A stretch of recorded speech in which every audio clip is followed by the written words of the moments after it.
Er ist bekannt für seinen begnadeten Style. Aus Spanien, Dani Torres. Oh Mama, der ist süß.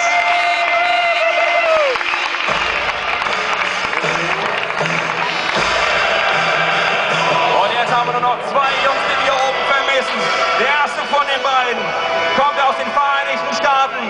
Er ist Inhaber der X-Games Goldmedaille. Herrschaften, Matt and Militia represent Jeremy Lusk.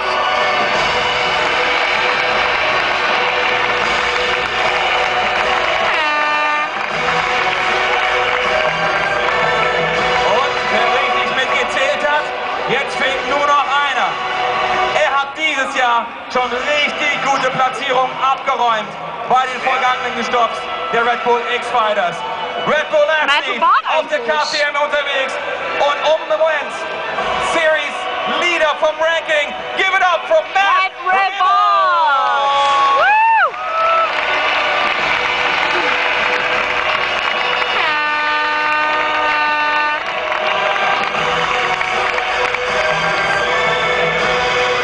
So, Emmenhofen, da oben stehen sie. Alle Red Bull X-Fighters für Wuppertal. Einen maximalen Respekt für alle 11 Rider.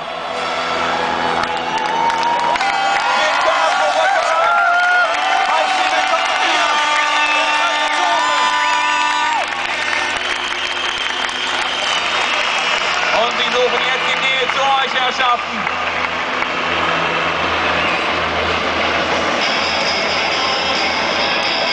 Könnt kaum noch erwarten, hier in den Ring zu steigen. Mit dem hochkritischen Publikum und mit den hochkritischen Judges-Mitgliedern hier. Und habt ihr wirklich Bock auf die X-Fighters hier in Wuppertal? Let them breathe!